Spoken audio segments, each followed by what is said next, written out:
Hello everyone, this is doctor Shobharani gynaecologist.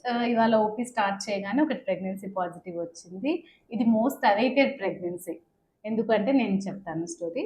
వీళ్ళు అరుణ ఇంకా శ్రీనివాస్ గారు. మ్యారేజ్ ఎన్ని ఇయర్స్ అవుతుందండి మీకు? 10 ఇయర్స్ అవుతుంది మేడం.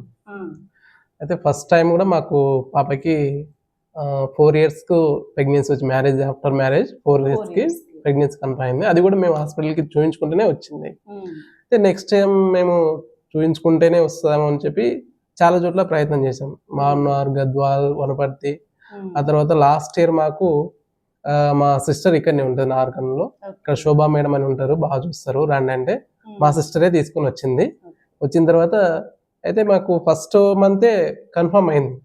కానీ మేము ఈమెకి ఇర్రెగ్యులర్ పీరియడ్ కాబట్టి మేము అంతా నెగ్లెక్ట్ చేసాము, లేట్ గా చూసుకున్నాము, మిస్క్యార్ అయింది. తర్వాత మళ్ళీ కంటిన్యూ చేసాం, మీ దగ్గర కోర్స్ కంటిన్యూ చేసాం. ఈ రోజు మార్నింగ్ చూసుకుంటే పాజిటివ్ వచ్చింది. పాపకి ఇప్పుడు ఎన్ని ఇయర్స్? పాపకి 7 ఇయర్స్ మేడం. 7 ఇయర్స్ కదా. 7 ఇయర్స్. సెకండ్ ప్రెగ్నెన్సీకి ప్రాబ్లం, ఈ ప్రాబ్లం 7 ఇయర్స్ పట్టింది మేడం. సో చాలా మంది ఏమనుకుంటారు అంటే ఫస్ట్ ప్రెగ్నెన్సీ ఒక డెలివరీ అయిపోతే తర్వాత ప్రెగ్నెన్సీకి ప్రాబ్లం ఏమి ఉండదు అనుకుంటారు. బట్ అలా కాదు, ఈవెన్ సెకండ్ ప్రెగ్నెన్సీ కన్సీవ్ అవ్వడం కూడా ప్రాబ్లం అవ్వచ్చు. మేము కూడా అట్లాగే అనుకున్నాం. ఈ స్ట్రగుల్ పెద్ద ఎగ్జాంపుల్. 7 ఇయర్స్ అంటే చాలా వెయిట్ చేసాం మేడం, చాలా ఎక్సైటింగ్ ఉంది. ట్రీట్మెంట్ కూడా తీసుకుంటానే ఉన్నారు కదా, రెగ్యులర్ గా ట్రీట్మెంట్ కూడా తీసుకుంటున్నాము.